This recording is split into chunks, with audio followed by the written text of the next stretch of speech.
പറയാൻ പറ്റില്ല. അവന് വിദ്യാഭ്യാസം എന്താ മണ്ടേ കയറിയതിൻ്റെ കിറുക്കാണ് അവന്. പിന്നെ ഒന്നാമതായാലും പിന്നെ അവന് കല്യാണം പെണ്ണ് കിട്ടിയിട്ടില്ല എന്നൊക്കെ പറയുന്നത് അത് മേ ബി അതായിരിക്കും. അല്ലാതെ വേറൊരാളായി നമുക്ക് ഒരിക്കലും മാറാൻ പറ്റില്ല. നമുക്കുള്ളിൽ കിടക്കുന്ന വാക്കുകൾ നമ്മളെ മെമ്മറിയിലും ഡെഫിനറ്റ്ലി ആക്സെപ്റ്റ് ചെയ്യും. പക്ഷെ അങ്ങനത്തെ ഒരാൾ എവിടേക്ക് ഒരു ടച്ച് വന്നിട്ട് പിന്നെ ഇവിടെ നമുക്ക് അങ്ങനെയൊന്നും പറ്റൂല. കാരണം നിങ്ങളുടെ സമ്മതമില്ലാതെ അതിൻ്റെ വീഡിയോ പെൺകുട്ടികളായിട്ട് വീഡിയോ എടുക്കാൻ വേണ്ടി മാത്രം ഇങ്ങനെ ഒരുമിച്ച് കിടക്കുന്ന വീഡിയോസൊക്കെ കൂടുതലും കാണാം. സ്ക്രിപ്റ്റഡ് ആണ് മൈൻഡ് സെറ്റ് ആകും. പിന്നെ എൻ്റെ ഫേസ്ബുക്കിൽ മ്യൂച്വൽ ഫ്രണ്ട് നോക്കി അതിലുള്ള ഒരാളെ കോണ്ടാക്ട് ചെയ്ത് അങ്ങനെ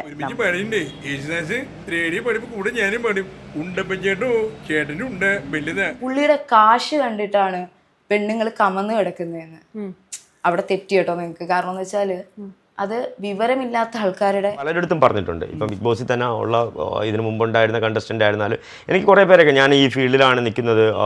എൻ്റെ ഒരു സുഹൃത്ത് പറഞ്ഞ കാര്യമാണ്. അവൻ അടുത്ത് പോയി ബട്ടർ ചിക്കൻ കഴിച്ചു. അത് ഇന്ത്യയിലെ ഫേമസ് ബട്ടർ ചിക്കൻ ആണ് പറയണം.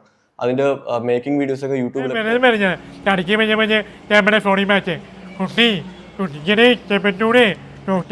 ഇപ്പൊ യുവതലമുറ നശിക്കുന്നതിന് ഒരാൾ കാരണമാകണമെങ്കിൽ അതിന്റെ ആരാധന അവർക്കൊരു പുതുമയായിരുന്നു. അവിടെ ഫേമസ് ആയി. അവിടെ ഫേമസ് ആവാനുള്ള പോലും പറ്റത്തില്ലായിരുന്നു. അത്രത്തിൽ വിളിയായിരുന്നു. കേരളത്തിലെ എല്ലാ സ്ഥലങ്ങളിൽ നിന്നും ഫ്രാഞ്ചൈസിക്ക് വേണ്ടി. അതായത് അന്ന് സൈക്കിളാണ് മെയിൻ. ഒരു വാടക സൈക്കിൾ എടുക്കും, അരമണിക്കൂർ എടുക്കും, 7 മണിക്കൂർ ടൂർ. നിങ്ങളും കണ്ടിട്ടുണ്ടപ്പോൾ 2 കാക്കയും കൂടെ വന്ന് ഒരു ഇടി പിടിക്കും, കുറച്ചു നേരം ഇങ്ങനെ ഇതാ പോണ. ഞാൻ കണ്ടിട്ടുണ്ട്.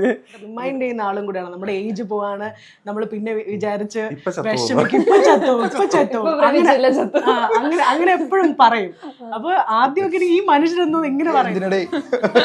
ഇങ്ങോട്ടൊക്കെ പറഞ്ഞു ഇതിനേക്കാളും വീട്ടുകാർക്ക് ഒരു വാഴ വെച്ചാൽ ചിലപ്പോൾ പറഞ്ഞിട്ടുണ്ടാവും.